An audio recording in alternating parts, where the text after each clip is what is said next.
Bonjour, bienvenue sur ma chaîne, on parle de cinéma. Mais avant ça, petit disclaimer, il faut que je le dise, je suis actuellement malade, donc il se peut que je parle un petit peu du nez pendant cette vidéo. Voilà, je vais essayer de faire des efforts pour ne pas que ce soit trop dérangeant pour vous.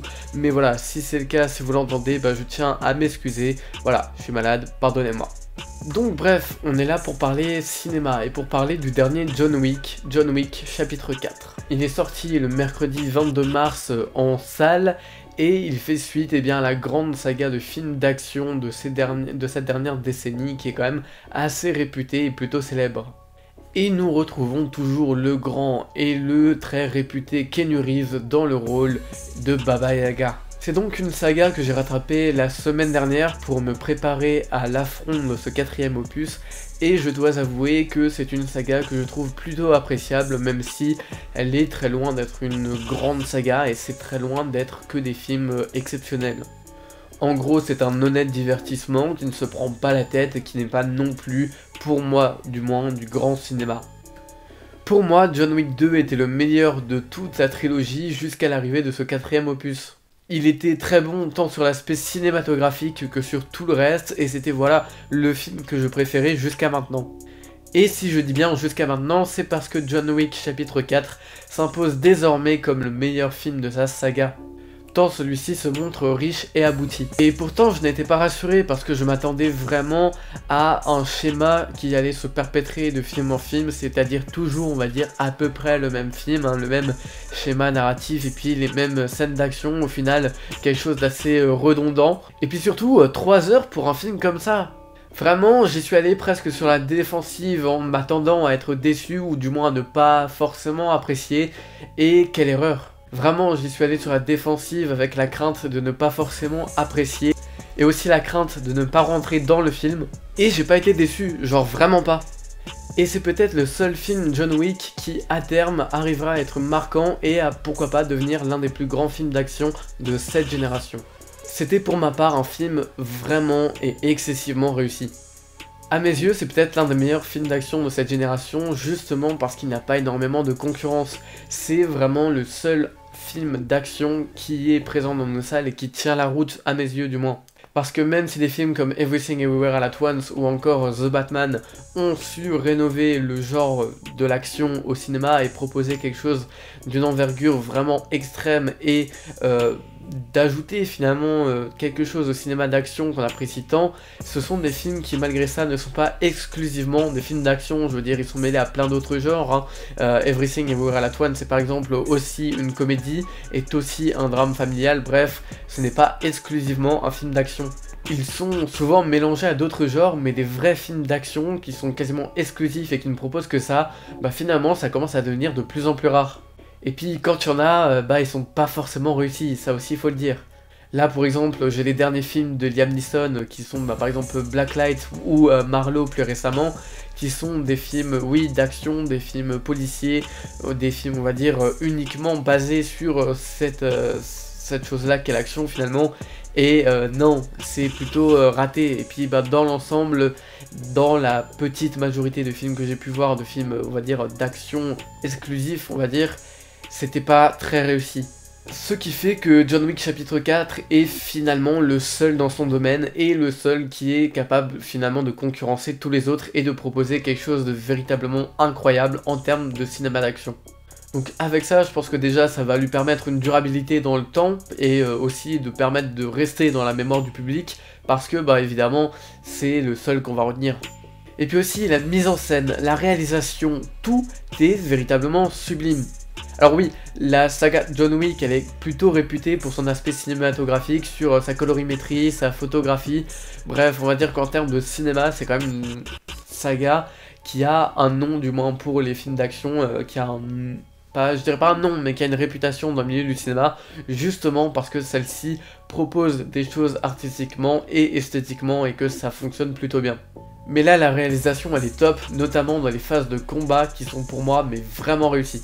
Les combats sont parfaits parce que vraiment ils sont créatifs, ils apportent une dose d'originalité comme l'a fait les 3 premiers films de John Wick finalement, et en plus de ça ils sont d'une technicité et les chorégraphies sont à mes yeux là encore tout aussi parfaites. Les combats à main nue et les gunfights sont tous aussi réussis les uns que les autres, c'est d'une précision et d'une exécution parfaite, genre vraiment je trouve les combats, les chorégraphies de combat excessivement réussies. Par exemple, lors d'un passage à Osaka au début du film, John va être amené à combattre avec un nunchaku et c'est très intéressant la manière dont justement les chorégraphes se sont emparés de cette arme pour innover et créer quelque chose de nouveau. Parce que le nunchaku c'est très connu comme une arme de frappe avec lesquelles on va se défendre et puis donner des coups directs. Là, eh bien dans John Wick, ils l'ont fait aussi certes, mais ils ont aussi et surtout proposé quelque chose de quand même extraordinaire puisque ils se servent de cette arme d'une toute autre manière en faisant par exemple des amenées de sol, des maîtrises d'individus, bref, ils se servent de l'arme complètement différemment et ça fonctionne à merveille dans la chorégraphie.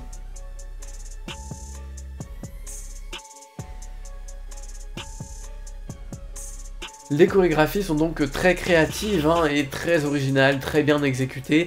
Et en plus de ça, ce qui est cool, c'est que le réalisateur arrive à parfaitement les filmer avec la réalisation et la mise en scène. C'est très fin et je trouve qu'il filme impeccablement les choses. Ainsi, on verra naître un plan séquence à l'intérieur d'un immeuble où on va voir notre fameux John Wick combattre avec une arme dans un bâtiment de Paris et faire feu à l'intérieur. Et puis on a une espèce de plan séquence qui va dynamiser l'action et tout va être filmé finalement du point de vue du plafond si je peux dire et ça ajoute quelque chose quoi, c'est vraiment top. Ça rajoute de la tension à cette fusillade et c'est surtout beaucoup plus nerveux, beaucoup plus dynamique avec l'usage de plans séquences. Et globalement, la mise en scène et la réalisation font que justement les scènes d'action sont encore plus palpitantes, encore plus nerveuses, puisque le réalisateur les filme de cette manière et j'avoue que ça marche excessivement bien. Bref, je pense que ce nouveau John Wick a tous les moyens pour devenir un film qui perdurera dans le temps et qui restera marquant pour l'année 2023, ça c'est sûr, mais peut-être même pour le reste de l'année, enfin de la décennie plutôt.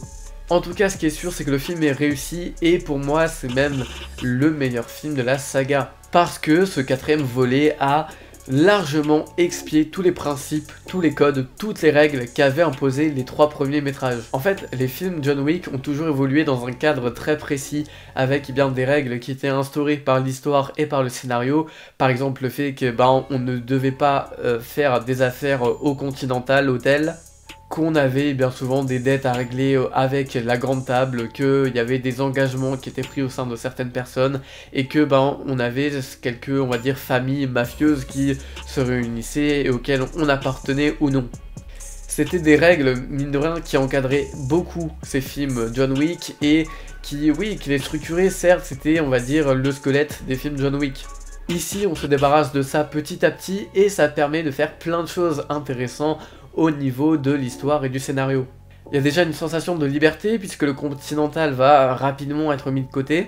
On n'a aussi plus aucune limite géographique, ce qui va faire que dans le film on va voyager de Osaka jusqu'à Berlin, jusqu'à Paris, jusque aussi dans le désert, enfin bref, on va beaucoup voyager parce que à l'époque des premiers John Wick on avait souvent New York, enfin on était dans des cadres très précis, encore une fois géographiques. Ici ce n'est plus le cas, on se débarrasse de tout ça, donc ça permet une plus grande liberté pour nous et pour le personnage de John Wick, qui lui, dans un sens, est plus libre que jamais, même si, ça va quand même lui poser quelques problèmes, le fait de ne plus être dans un cadre, ça va forcément lui poser des problèmes, et petit à petit, ça va l'entraîner dans une pseudo-anarchie où il ne pourra peut-être plus rien contrôler. Et encore une chose qui fait que John Wick 4 est pour moi largement au-dessus de ses prédécesseurs, c'est le fait qu'il dure 3 heures et que donc il peut nous raconter quelque chose de concret. Prends le temps de poser une histoire et de la raconter parce que ça, clairement, on va pas se mentir, ça n'a pas tout le temps été le cas dans l'histoire des films John Wick.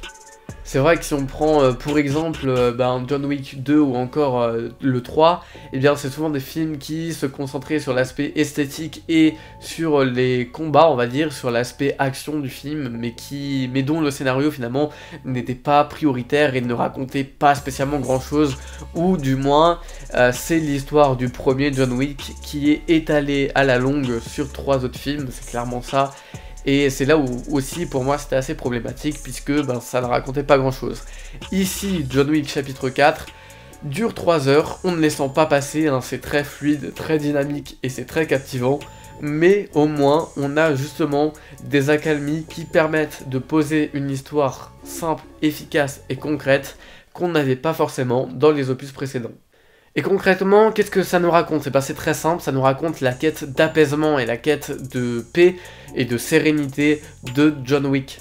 En gros, ça conclut un acte important de la saga, puisque eh bien, cette recherche de retrait, de quête et de paix, finalement, bah, on l'a depuis le premier film John Wick, et c'est la conclusion de tout cet arc narratif, justement par rapport à la retraite du personnage, à sa recherche de paix et de tranquillité. Donc concrètement, ce 4e volet il va nous raconter comment, après 4 films, John Wick va enfin trouver la paix, ou du moins être plus serein dans sa vie, et puis échapper à tous ces soucis qui le mènent, par exemple, à se combattre avec des membres de la Grande Table, etc. etc. Bref, trouver la paix. Ce développement de personnage et cet appui personnel, on l'a perdu, pour moi en fait, on l'a perdu depuis le chapitre 2. Ça fait donc du bien d'avoir un film qui prend le temps de construire quelque chose et de prendre le temps de raconter aussi une histoire, surtout dans une saga qui a tendance à se concentrer sur l'action, ce qui n'est pas forcément problématique puisque c'est un peu le but d'un film d'action, mais apporter cette dose d'émotion et un développement par rapport à son personnage principal, c'est quand même intéressant et je le prends volontiers. Sinon, d'un point de vue purement esthétique, c'est toujours au même niveau. Je dirais que les anciens films John Wick, c'est pas forcément mieux, c'est du même niveau, disons. Voilà, on a des plans très beaux, une photographie parfaite et une colorimétrie mais qui est magnifique. Bref, c'est un film qui cinématographiquement est plus ou moins très attirant. Enfin, moi personnellement, j'ai trouvé ça très alléchant. Et quand on combine ça aux scènes d'action parfaites, aux chorégraphies juste exceptionnelles, à l'histoire du coup et au développement du personnage de John Wick qui est bien plus important dans ce 4e volet, ça nous donne un film vraiment incroyable que je vous conseille vivement d'aller voir au cinéma parce que des films comme ça, on en voit très peu. Voilà pourquoi, à mes yeux, John Wick chapitre 4 est un film qui arrivera à durer dans le temps, qui va certainement marquer le cinéma d'action de son époque, et qui est par ailleurs l'apothéose de sa saga puisque c'est vraiment la meilleure conclusion possible, même si un John Wick 5 est prévu. Enfin voilà, j'ai vraiment excessivement apprécié ce John Wick chapitre 4, c'est pour l'instant le 3e film que j'ai préféré en cette année 2023, ça bougera peut-être, ça forcément évoluera dans mon classement, dans mon top annuel, que l'on verra donc en fin d'année. D'ailleurs, le top annuel 2022 est toujours disponible sur la chaîne, je vous invite à y jeter un œil. En tout cas, pour moi, c'est la fin de cette vidéo, j'espère qu'elle vous aura plu. Si c'est le cas, n'hésitez pas à vous abonner, à mettre un petit pouce bleu et surtout, le plus important, à me dire en commentaire ce que vous avez pensé du film, si vous l'avez déjà vu bien entendu, et ce que vous avez pensé de la vidéo. Sur ce, c'était Hugo, on se dit à bientôt pour une nouvelle vidéo critique. À bientôt, ciao.